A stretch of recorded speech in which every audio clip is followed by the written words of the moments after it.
As Yvonne Martinez explains now, today's case should guarantee that John Huggins spends the rest of his life behind bars if his other convictions are ever reversed. Are you doing this of your own free will? Yes, sir. John Huggins was carefully instructed by a judge that he was giving up all rights to a trial and appeal by entering guilty pleas. Case by case, Huggins said he understood. He still has hopes that there might be some appeal issues alive on the other cases in Orlando. Therefore, he's salvaging whatever he can from his sentencing from different cases that he's been involved in. A local teenager has just been found not guilty of criminal mischief charges after he got into trouble at Universal's Islands of Adventure. Yeah, he opened up a water valve while he was in line for a ride, and that move landed him in court. 17-year-old Christian Clark was on trial today in Orlando, facing 2 different charges. He says he opened a valve while he was waiting at Falls ride, thinking that it would spray him and cool him off. Well, police say it set off a fire alarm and evacuated the ride. The judge ruled Clark's actions were not malicious and pointed out Clark shut off the valve when he knew something was wrong.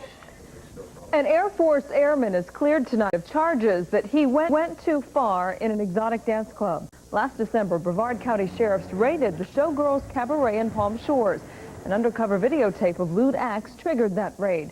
Scott Morgan was among the people arrested. Today, a judge ruled it was impossible to tell if Morgan actually appeared on that tape. He certainly never solicited this woman to conduct the lewd act that the state alleges that he did. He was just an innocent citizen of the United States of America that was just going to a legal business that was open. Morgan was the first person to face trial in this case. The others are still pending. 2 Brevard County children charged with killing their father's girlfriend faced a judge for the first time Friday. Central Florida News 13's David Waters shows us what the future may hold for these youngsters. Curtis Jones Sr. is facing, by all accounts, the toughest hardship of his life. Brevard County Sheriff's deputies say his children, Curtis and Kathy Jones, gunned down Sonia Spites, the woman he planned to marry in a few months. Investigators say they did it because they weren't getting as much of their father's love as they used to. The children walked into a Viera courtroom without any noticeable sign of emotion, but their defense paints a very different picture. The defense attorney told us that the father and the children spent a long, sleepless night worrying about the case. But the charges they face are very serious, with a maximum of life in prison. I would say that it's a very tragic situation. It's certainly going to affect each and every one of those family members for the rest of their lives. Judge Ed Richardson found probable cause to hold the children for first-degree murder.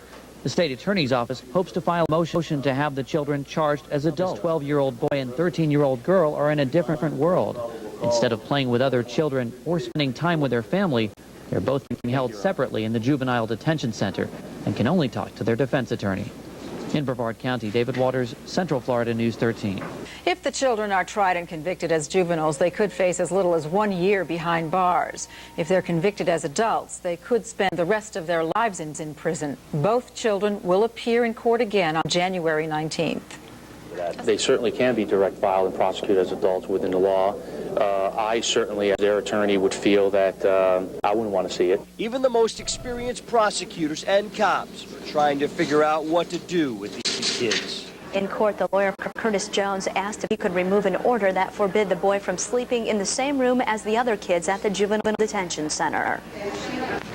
Curtis has been experienced nightmares and very frightened to sleep alone in his room.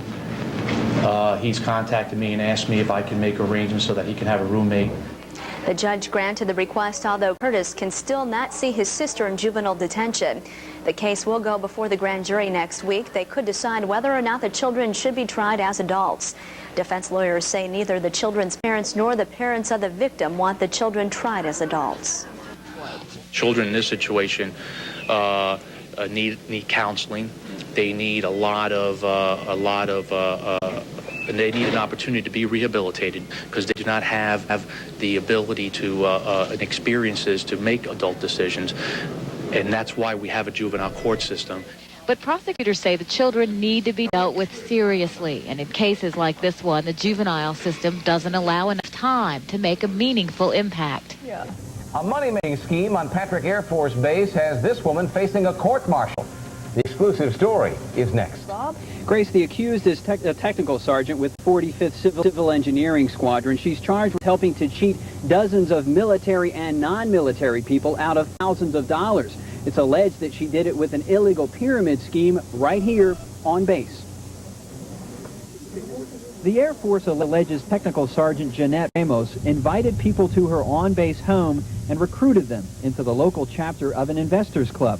According to the Air Force and to Ramos's attorney, here's how the club worked. An interested person signed up and paid $1,500. That person got others to sign up and pay the same. After several levels developed, the top person could collect $12,000, the amount paid in by 8 recruits. But the system demands that new recruits keep coming, and in this case, they didn't. People lost money. Here's a conventional litmus test for multi-level operation. It's probably not an illegal pyramid scheme if, for the money it receives, it provides a legitimate product or service. The allegation in this case is that there was no product, that it was purely a money thing. In other words, you invest money, you get more people to invest money.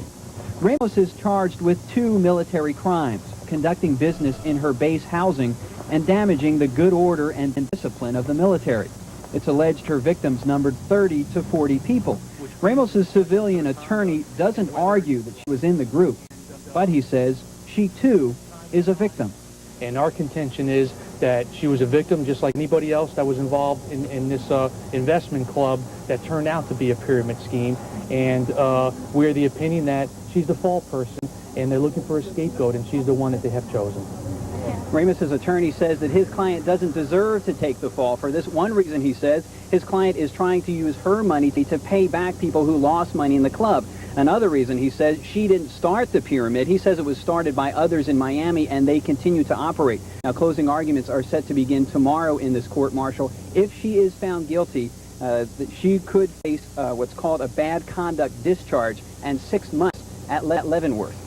Reporting live at Patrick Air Force Base, I'm Bob Grover. Now back to you. Bob, is there the chance that she may also face charges off base or not? Well, it would not be double jeopardy if she did, because it's a different jurisdiction, but the state's attorney's office has said that they will not pursue charges in this case as far as they are concerned. All right, thanks a lot, Bob. After a special court-martial, Jeanette Ramos now faces 60 days of hard labor, a formal reprimand, and a reduction in her rank from technical sergeant to staff sergeant.